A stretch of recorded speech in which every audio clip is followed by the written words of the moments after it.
like I'm floating through the air. The pain I felt is paid for, all is said and done. Oh,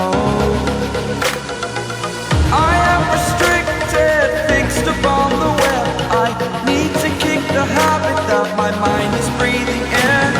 Break out, I've got to see. Spent all my life holding all of it closely. I played it innocent, a feel of discontent. I'm finally facing it all, fearless.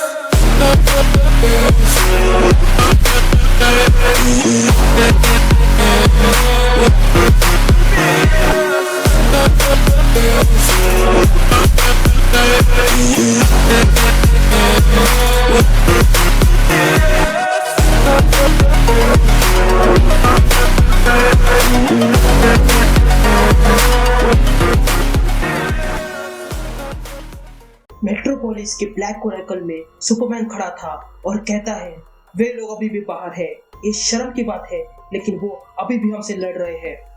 Diana ये सब कुछ सुन रही थी और कहती है हाँ, लेकिन वो कमजोर है क्योंकि उनके सबसे बड़े हथियार जैसे कि एलिमेंटल्स, एलियंस और एंड्रॉइड्स को देश निकाला दिया है और बची सुपरगर्ल उसे तो फैंटम जोन में फेंक दिया है और जो बचे कुछ है उन्हें हम मिलकर मसल देंगे।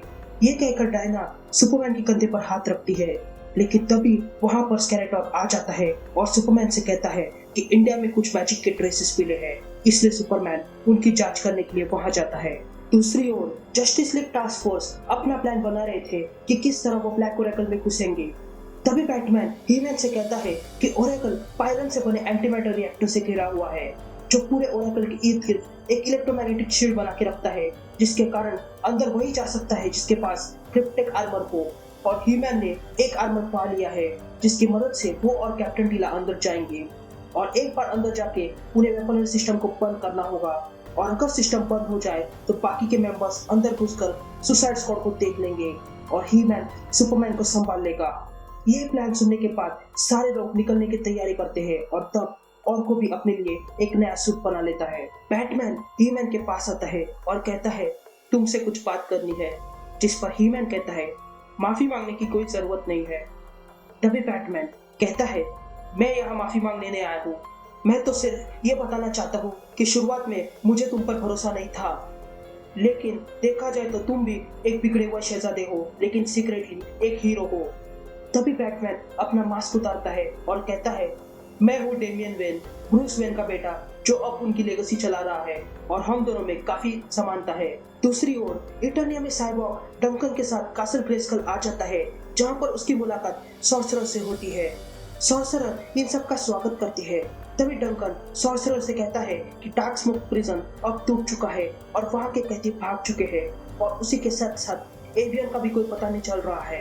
हो ना हो इसके पीछे बहुत बड़ी गड़बड़ है, जिस पर सॉर्सरर कहती है अगर वाकई में गड़बड़ है तो मैं कुछ लोगों को बुलाती हूँ और वे लोग तुम्हारी मदद करेंगे, लेकिन तब तक मैं इस कासल में स्थित उन आत्माओं से बात करती हूँ और पता लगाती हूँ कि ये सब कौन कर रहा है।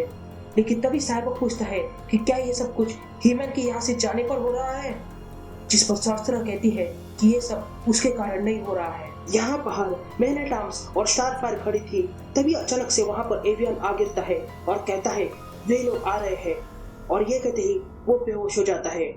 ये देखकर स्टारफायर और मैन एट आर्म्स को कुछ समझ में नहीं आ रहा था, लेकिन तभी वहाँ पर स्टेफन वुल्फ आ जाता है और उसके पीछे सारे इटर्निया के बर्डमैन थे जिन पर उसने कब्जा किया था। ये देखकर स्टारफायर और मैन एट आर्म्स उन पर अटैक करते हैं। यहाँ अर्थ पर कैप्टन टीला, ऑर्को और हीमैन ओरेकल के पास पहुंच जाते हैं। तभी वहाँ की तबाही देखकर कैप्टन टीला पूछती है कि सुपरमैन तो गॉड मानते थे, तो फिर उसने तबाही क्यों की? वो तो इसे दोबारा भी बना सकता था।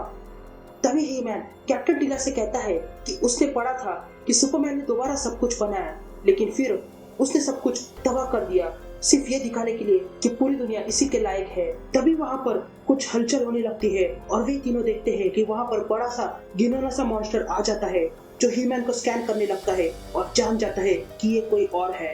लेकिन तभी और को बताता है कि ये मॉन्स्टर सुपरमैन ने जानबूझ के बनाया है ताकि वो स्वॉर्म थिंग और झटाने के पावर्स को रोक सके। लेकिन कैप्टन टीला ऑर्को को पीछे रहने के लिए कहती है और वो उस मॉन्स्टर को उलझा के रखती है ताकि ही-मैन अंदर जा सके।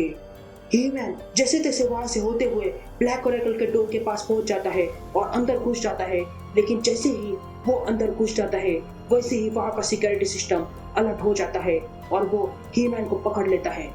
लेकिन ही-मैन अपनी पूरी ताकत लगाकर अपनी तलवार को ऊपर उठाता है और कहता है, By the power of Grayskull, ये कहते ही वहां पर बहुत बड़ा उजाला हो जाता है और एक ही पल में वो सिस्टम खत्म हो जाता है और ही-मैन देखता है कि उसका बेन वाला आर्मर अब बदल चुका है और अब ही-मैन का नया आर्मर बन चुका है। लेकिन तभी लोगो ही-मैन को पंच मारता है और कहता है, तू मेरे जिम ने दोषी पाया है और तुम्हें सजा देने वाला है लोगो। तभी ही-मैन देखता है कि वहां पर लोगों के साथ साथ चीता, killer Frost, Deathstroke, Solomon Grundy और गोरिल्ला ग्रॉड भी आ चुके थे। यहाँ बाहर ऑर्को और कैप्टन टीला उस मॉन्स्टर के साथ लड़ रहे थे। तभी वो मॉन्स्टर ऑर्को को निगल लेता है, लेकिन वहां पर रेड हुड आकर उस मॉन्स्टर का पेट फाड़ने लगता है और उसके पीछे सारी जस्टिस लीग टास्क फोर्स आ जाती है और सारे मिलकर उस मॉन्स्टर को मार गिराते हैं और रेड हुड ऑर्को को उस मॉन्स्टर के पेट से बाहर निकालता है। इधर इटर्निया पे साइबॉग और डंकन को पता चलता है कि कुछ गड़बड़ है, इसलिए वे लोग बाहर आते हैं और देखते हैं कि उनके बर्डमैन अब डार्कसाइड के कंट्रोल पे है और वे लोग अटैक करने लगते हैं। तभी साइबॉग डंकन से कहता है कि यहाँ पर डार्कसाइड ने हमला किया है, इसलिए हमें जितना हो सके उतने फायर पावर की जरूरत है। और ये कहते ही साइबॉग वहां रखे एक पुराने फाइटर प्लेन की ओर बढ़ता है और उसे चालू करता है और फिर वो और डंकन दोनों मिलकर स्टेफन वुल्फ की आर्मी को मारने लगते हैं। यहाँ मॉसमैन और स्वैम्प थिंग मिलकर स्टेफन वुल्फ से लड़ रहे थे। तभी डार्कसाइड कहता है, मैंने तुम्हें आजादी दी है, मैंने तुम्हारी चिंताओं और इच्छाओं से मुक्ति दी है। तुम्हारी मर्जी अब मेरी मर्जी है, तुम्हारी इच्छा अब मेरी इच्छा है और मेरी इच्छा है एंटी लाइफ इक्वेशन। तो मेरे बच्चों, जाओ कैसल ग्रेस्कल में और लेकर आओ वो चीज जो मेरे लिए सबसे अजीज है।